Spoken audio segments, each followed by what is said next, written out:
Well, the guys are working over there on the Evos, pulling all that stuff. One of my buddies actually just stopped by in a car that he just freshly got imported from Japan, so I want to check this thing out. You guys ready for this? What's up, dude? Woo!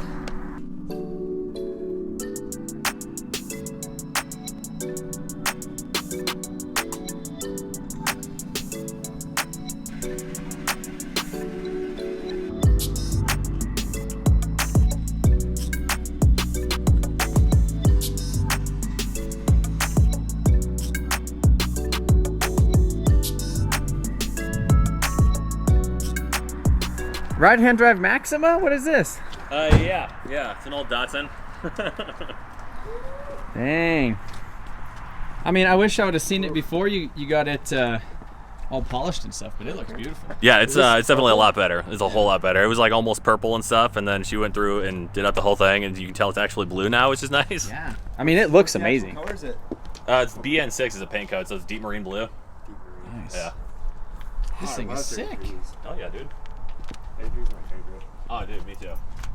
My buddy's Nick's. This is a R33 GTR, and he's actually gonna take me for a little ride in it real quick. Oh man, what's this steering wheel doing over here? Well, you got the keys, right? Yeah. Let's go. I guess we're gonna take this thing for a little drive. This is gonna be my first actual, I guess, real GTR. So I've driven an R35 GTR, but not a 33 or 34 or 32 or anything. I don't think I've ever actually. Well, I drove something with an RB20. Okay. So first RB26. So this is my buddy Nick's car. When did you get this thing? I picked this up on my birthday, November 10th of this year, actually. So I've only had it for what, almost 2 months now. 2 months. That's cool. So got it back over here from Port of Savannah and got it all polished up recently, and yeah. And the mods will commence eventually. And you have he has a Supra that's currently taken apart right now. So instead of putting a Supra back together, Mark IV Supra, I mean, instead of putting it back together, he bought this. Yeah, basically. At least I got something to cruise around in the interim. Yeah. Well, this thing's sweet. I will tell you, the clutch is like way out as far as like travel and stuff goes. So, yeah. Does it have like some crazy Japanese radio in it? It doesn't. The radio doesn't actually work because they only have like 2 or 3 FM stations. But this thing will talk to you here in about 2 seconds. What does it tell you? Oh, that's your little toll pass deal. Oh yeah. There you go. I love those. So I went to Japan in 2015 and bought a JZX90 over there and drifted it. And yeah, all the Japanese like radio stations and like they have like TVs that play on all the radios and stuff. It's interesting. So take this thing for a little cruise and see what it is.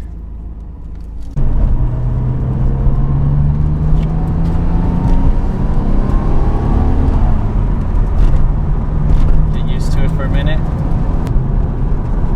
So it's all stock as far as the tune and everything? As far as I know, yeah. It doesn't feel particularly quick, so. I'm sure you have to rev it to get it. That's the thing, so the 2Js don't rev as high, and like I have an IS for a beater, and I wound up short shifting this thing half the time because like I'll go and shift it at like 6,500 where it redlines on the IS, and this thing just keeps going to like 8,000 plus. Yeah. It's crazy. This is just revs for days.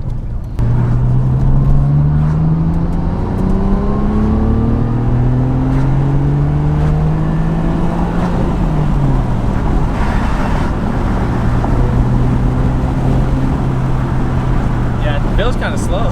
Right? It needs like, well, I think that's like, these cars aren't known for like what they make from the factory. They're known for like the potential, you know, because when you drive like a stock 2J or a stock Supra, it's kind of the same thing. You're like okay, like, because everybody sees, you know, 1,000 horsepower Supras with a giant turbo hanging off the side of them, you know, not realizing that they're supposed to be like stock cars that, you know, drove around. But I think fun for a while. It's just really low on boost right now. Like looking at it, it's barely under like 7, so you're only at like 5 pounds of boost, is what it looks like on the gauge right there. I don't know how accurate that is. It's supposed to be, I think 10 psi factory, and then once you take the little boost restrictor pill out, which I have not done yet, then you get like a whole bar. So, well, you want to go back to the shop? We could. You want to donate some labor and you like the thing out? Let's do it.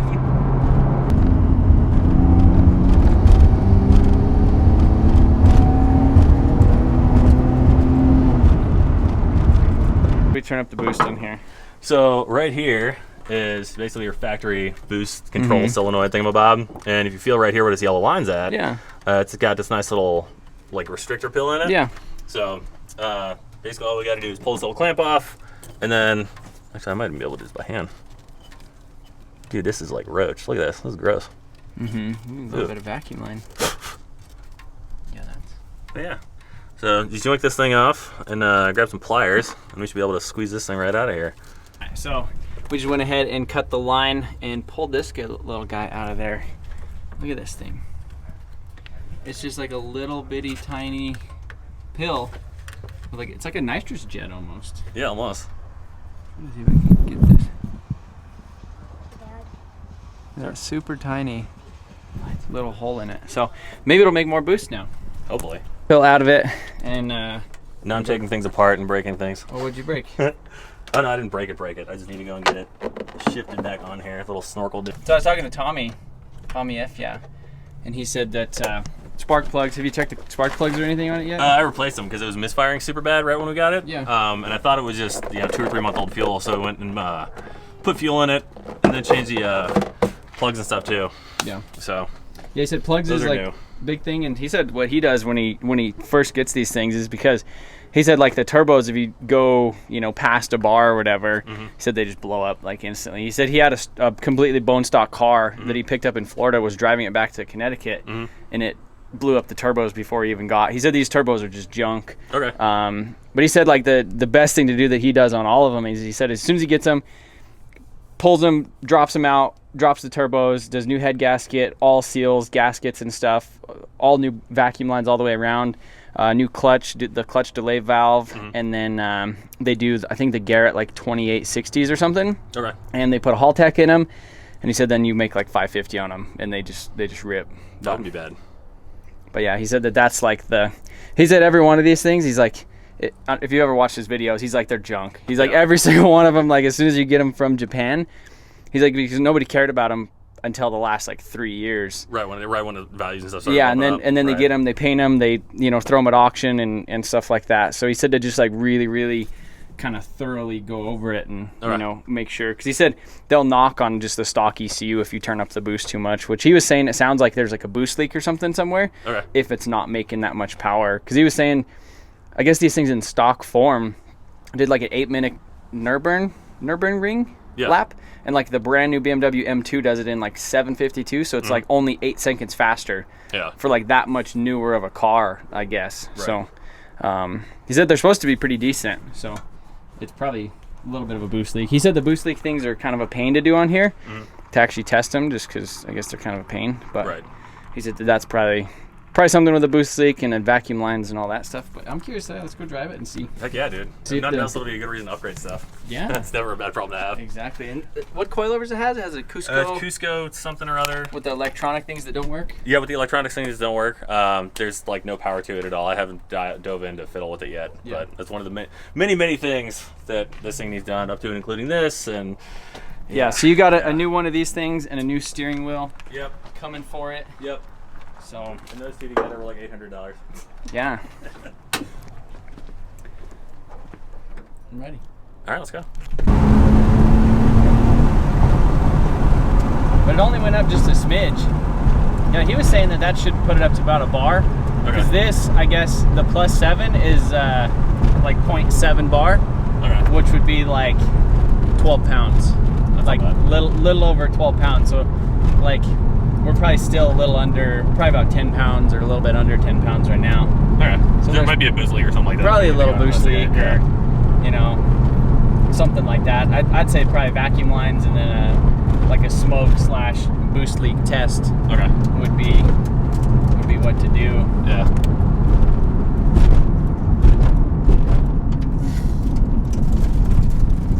I hate all the sand on the roads down here. It's just that time of year. We got a bunch up in the springs too. Yeah, they like That's like their main thing. It's like sand and mag chloride. It's like their two deals. It seriously snowed here like a couple months ago, and it was like 7 or it was almost a foot. No plows, no nothing, no sand. Huh. It snowed 2 inches, and they freaking sanded the whole city. That's crazy. It's nuts. Do you want to look at the boost gauge? Yeah, let's see what we got.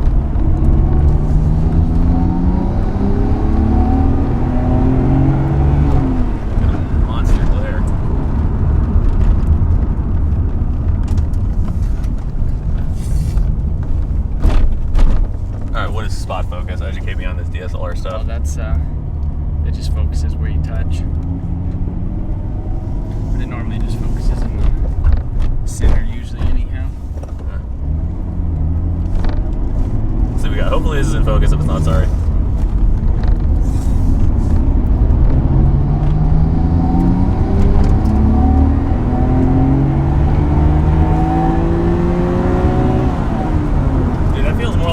Driving it in Omaha. Yeah. Like at a much lower elevation. Yeah, and that's definitely got a lot more punch to it now. Yeah, that's what Tommy was saying. He said that, you know, with the altitude that we're at, where we're at right now is about 4,700, 4,800. Okay. So it feels like it's coming on a little bit sooner too. Yeah. Yeah, that's not bad. 10 out of 10. First mod. Would recommend. First mod. So he said to do be careful with that though, because I guess like if the car was running already like maxing that gauge out and then you pulled the pill, he said they could knock or you know, sputter and stuff. Gotcha. But I think the altitude that we're at and then potentially it having a little bit of a boost leak somewhere, that maybe that's why, you know, why we're still kind of under. Okay. Yeah, I would say just double check the boost leak stuff. Bless you.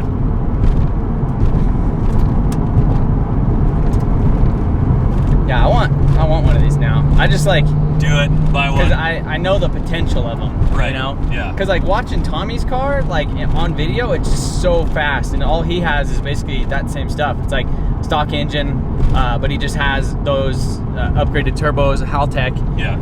And his makes like, I think his almost made 600 or something like that. But and he said they're dope. And he's a fan of leaving them twins. Okay. Instead of converting them to single. To the single, yeah. Yeah.